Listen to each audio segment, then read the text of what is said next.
जो पीटीआई है वो पूरे पाकिस्तान के अंदर एक ऐसा सिस्टम बनाना चाहती है जिससे पूरी डेमोक्रेसी डिरेल हो जाए। ये नोटिफिकेशन रुकवाना चाहते हैं। पीटीआई ने ये सोचा था कि ये शायद उन्होंने 2018 में फतह कर लिया। नहीं भाई, ऐसा नहीं है। 2018 में भी इस शहर के लोगों ने अपनी जमात एमक्यूएम को वोट दिया था। ये मैंडेट हमने वापस लिया है।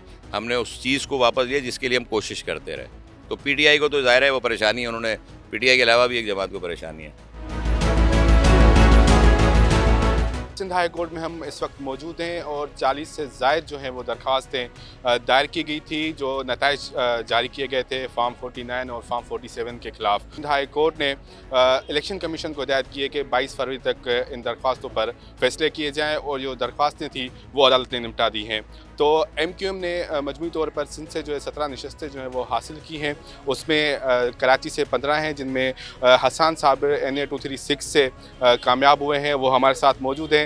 पहली दफ़ा जो है वो ऐवान में जाएंगे, उनसे बात करते हैं क्या कहते हैं। हसन भाई, सबसे पहले ये बताएं कि आपके नतीजे को भी चैलेंज किया जाता है यहाँ पे, अदालत ने क्या डायरेक्शन दी है और आप कितना बिस्मिल्लाहिर्रहमानिर्रहीम। देखें, अदालत ने तो डायरेक्शन वही दी जो इलेक्शन एक्ट 2017 में लिखी हुई है, जो पार्लियामेंट ने कानून साजी की थी। और उसमें ये लिखा हुआ है कि जितने भी डिस्प्यूट्स होंगे, इलेक्शन डिस्प्यूट्स, वो इलेक्शन कमीशन में ही दाखिल किए जाएंगे। लेकिन चूँकि जो पीटीआई है वो पूरे पाकिस्तान के अंदर एक ऐसा सिस्टम बनाना चाहती है जिससे पूरी डेमोक्रेसी डिरेल हो जाए, जिससे पूरा इलेक्शन मुतनाज़ बना दिया जाए। तो उन्होंने सिंध हाई कोर्ट में, लाहौर हाई कोर्ट, पेशावर, इस्लामाबाद, कोयटा, सब जगह इस पूरे इलेक्शन सिस्टम के ख़िलाफ़ उन्होंने आइनी दरख्वास्तें दायर कर दी और उस आइनी दरख्वास्तों में स्टे मांग रहे हैं। अब आप ये इनकी एक सोच ये देखें कि जहां अभी इलेक्शन हुआ है कंप्लीट और नोटिफिकेशन जारी होना है, ये नोटिफिकेशन रुकवाना चाहते हैं। पीछे इसके क्या अवामिल कार फरमा है, क्योंकि इनके जो पूरे इंडिपेंडेंट लोग इनके जो है इलेक्शन में पेशावर से, पंजाब की मुख्तलिफ शहरों से इलेक्ट होके आए हैं, वो डेफिनेटली किसी ना किसी पार्टी को ज्वाइन करेंगे।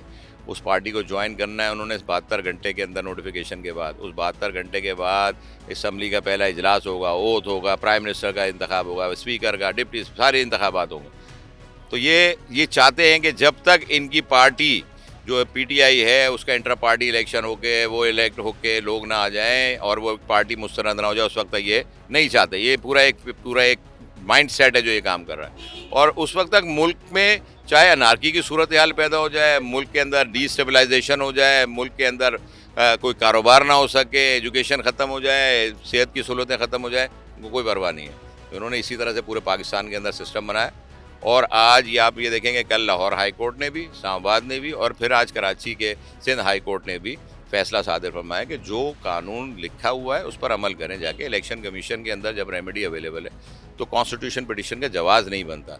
इनको अपनी हिदायत दी गई कि वहाँ जाएं और अपनी रेमेडी अवेल करें, वहाँ जाके अपने एतराज़ात जो भी हैं उन पर आर्गूमेंट करें। फॉर्म 45 अगर इनके पास है और वो फॉर्म 45 अगर मुस्तनद है तो उस पर एविडेंस की रिक्वायरमेंट है भाई। अगर फॉर्म 45 इलेक्शन कमीशन के पास कुछ और है और पीटीआई के कैंडिडेट्स के पास कुछ और है, पहले तो ये बताएंगे उनको फॉर्म 45 का इजरा किस प्रिजाइडिंग ऑफिसर के दस्तखत से हुआ। पहले तो ये सारी वेरिफिकेशंस होंगी ना, उन वेरिफिकेशंस के बाद ही तो डिटेल सामने आएगी। इलेक्शन कमीशन के जितने भी आर ओ से उन्होंने अपना कंसोलिडेटेड रिजल्ट फॉर्म 47, 48, 49 सब जारी कर दिया और उसके अंदर रिजल्ट है, टैली कर ले, देख ले। एमक्यूएम की सीटें जो 17 आई है इस पर ही ज़्यादा शोर क्यों हो रहा है, क्या वजह है? और सबसे ज़्यादा शोर पीटीआई कर रही है, पीपल्स पार्टी भी खामोश है, नून लीग भी खामोश है, वजह क्या है, रीज़न? देखिए, पीटीआई ने ये सोचा था कि ये शायद उन्होंने 2018 में फतह कर लिया। नहीं भाई, ऐसा नहीं है। 2018 में भी इस शहर के लोगों ने अपनी जमात एमक्यूएम को वोट दिया था और भारी तादाद में वोट दिया था। और उस दफ़ा हमें बाहर कर दिया गया था। हमें फॉर्म 45 नहीं मिले थे। हमने आइनी तरीका इख्तियार किया, हमने इलेक्शन एक्ट के ज़रिए तरीका इख्तियार किया, हमने हर वो कानूनी रास्ता इख्तियार किया, लेकिन हमने उस शिकस्त से सीखा। हमने लड़ा नहीं, हमने सीखा उस शिकस्त से और हमने अपने आप को तैयार किया कानूनी जंग के लिए भी। लोगों के अंदर भी, एमक्यूएम के पास इख्तियार में हो ना हो, इख्तियारात हों या ना हो, वो अपने लोगों के साथ जुड़े रहते हैं। हमने कराची को अकेला नहीं छोड़ दिया, जिस तरह से ये इलेक्ट होने के बाद छोड़ के चले गए। इन्होंने कोई कानून साजी कराची के लिए, कोई हैदराबाद के लिए, कोई बात ऐसी की हो तो कोई असम्बली के रिकॉर्ड पर हो, कुछ भी नहीं है ऐसा।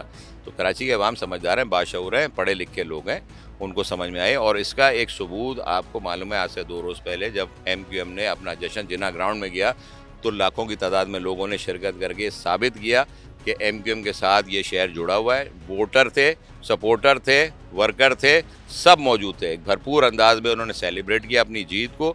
ये मैंडेट हमने वापस लिया है, हमने उस चीज़ को वापस लिया जिसके लिए हम कोशिश करते रहे।